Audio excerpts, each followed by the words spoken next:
कभी कभी ना जिंदगी में बस एक पल आता है जो सब कुछ बदल कर रख देता है। एक ऐसा पल जो हमारी मासूमियत को छीन लेता है और हमें हमेशा के लिए एक सबक सिखा जाता है। आज हम एक ऐसी ही सच्ची और दिल दहला देने वाली कहानी को समझने की कोशिश करेंगे जो एक बंद दरवाजे के पीछे छिपे खतरे के बारे में है। चलिए शुरू करते हैं। देखिए, कहानी की शुरुआत ही इन शब्दों से होती है, सिर्फ 9 साल। सोचिए, एक ऐसी उम्र जब दुनिया हमें बहुत महफूज लगती है, खासकर अपने ही घर के अंदर। ये एक लाइन ही हमें उस बच्चे की जगह पर लाकर खड़ा कर देती है जो आने वाले खतरे से बिल्कुल अनजान था। तो कहानी का पहला हिस्सा एक बिल्कुल आम सी दोपहर। अक्सर ऐसा ही होता है ना? सबसे डरावनी कहानियों की शुरुआत सबसे साधारण दिनों में ही होती है, और ये कहानी भी एक ऐसी ही शांत दोपहर से शुरू होती है। जरा इस माहौल को समझिए। छठी मंजिल पर एकदम कोने का एक फ्लैट, स्कूल से आया हुआ एक बच्चा घर पर अकेला है और आराम से टीवी देख रहा है। मतलब अकेलापन भी है और एक तरह का सुकून और सुरक्षा का एहसास भी। एक ऐसा भ्रम जो बस कुछ ही पलों में टूटने वाला था।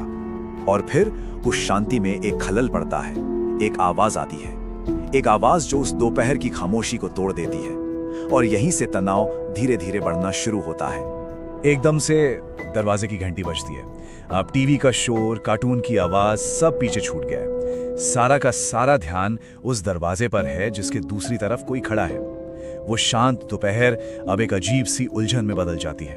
बाहर से एक बड़ी ही भरोसेमंद सी आवाज आती है। मतलब ऐसा कारण जिसे सुनकर कोई भी दरवाजा खोलने के बारे में सोचेगा ही। ये एक बहुत ही सामान्य ऑफिशियल सा बहाना था जो किसी भी तरह के शक को मिटाने के लिए काफी था। तो जैसा कि कोई भी बच्चा करेगा, उसने दरवाजे के झरोखे से यानी पीप होल से बाहर झांका। ये पीप होल हमें सुरक्षित महसूस कराता है ना, कि हम बिना दिखे बाहर देख सकते हैं। पर असल में यह हमें सिर्फ वही दिखाता है जो सामने वाला हमें दिखाना चाहता है। और झरोखे से दिखा क्या? एक बिल्कुल सामान्य सा दिखने वाला साफ सुथरा आदमी, हाथ में कुछ कागज और एक क्लिपबोर्ड। उसे देखकर ऐसा ही लगा कि वो सच कह रहा है। बच्चा दरवाजा खोलने ही वाला था कि। और यहीं पर कहानी अपने सबसे अहम मोड़ पर आती है। एक ऐसा पल जहां